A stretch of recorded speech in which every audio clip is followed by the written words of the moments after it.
Bien que nous ne puissions pas considérer tous dans son ensemble le sujet de la sanctification, nous sommes certains que beaucoup de la confusion causée par des conceptions erronées serait enlevée si elle était considérée à la lumière de la différence qui existe entre l'âme et l'esprit.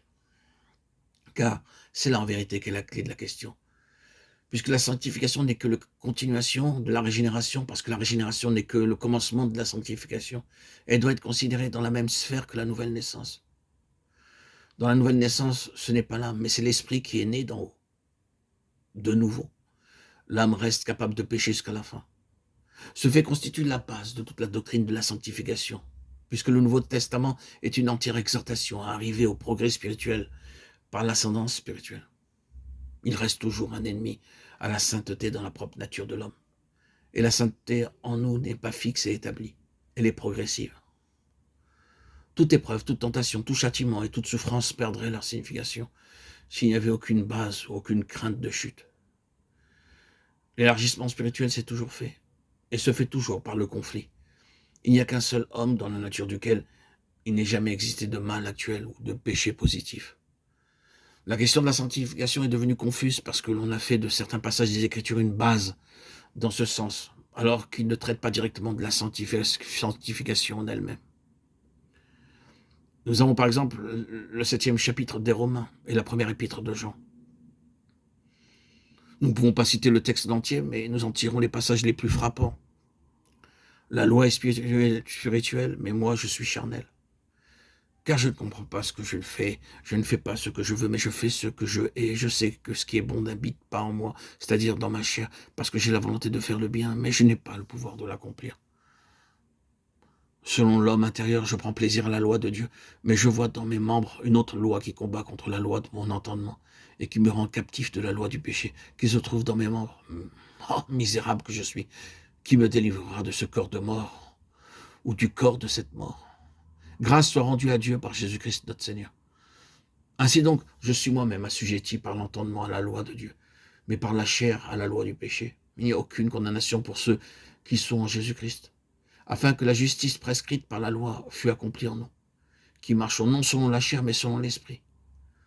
Ceux qui vivent selon l'esprit s'attachent aux choses de l'esprit, la pensée de l'esprit est vie et paix.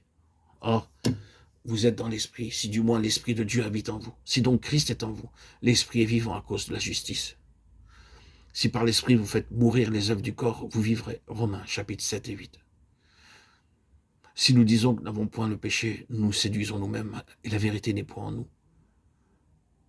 Si nous confessons nos péchés, il est fidèle et juste pour nous les pardonner. Si nous disons que nous n'avons pas péché, nous le faisons menteur et sa parole n'est point en nous.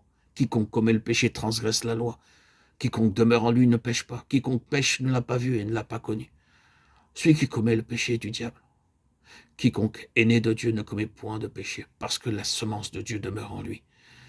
Et il ne peut pécher, parce qu'il est né de Dieu. 1 Jean 1, 8, 9 et 10, 3, 4, 6, 8. Au premier abord, ces derniers passages de l'épître de Jean peuvent sembler contredire la grandeur magnifique des premiers passages tirés des Romains. Mais comme la parole de Dieu ne peut pas se contredire, il nous faut découvrir de quelle manière tous sont vrais. Il nous faut répéter avant tout que ces passages n'ont pas été écrits en premier lieu en rapport avec la sanctification. Le chapitre 7 des Romains a été écrit en relation avec la justification et la délivrance de la loi. La première épître de Jean a été écrite en relation avec un vrai christianisme et un faux christianisme, avec la véritable nouvelle naissance et la prétention de certains qui se donnaient le nom de chrétiens. Ces deux catégories, représentées par deux expressions ou deux phases, nous savons, et celui qui dit. L'une souligne une expérience vivante, l'autre une prétention sans fondement. Jean avait en vue l'apostasie.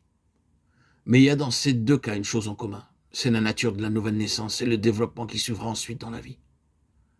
La sanctification paraît comme étant de même nature que la régénération, mais elle est l'issue et le développement progressif de la régénération. Nous ne pouvons donc pas lire les chapitres 7 des Romains sans continuer par le chapitre 8, et nous ne pouvons pas lire la première épître de Jean sans remarquer tous les termes qui la gouvernent, tels que marcher, demeurer, faire.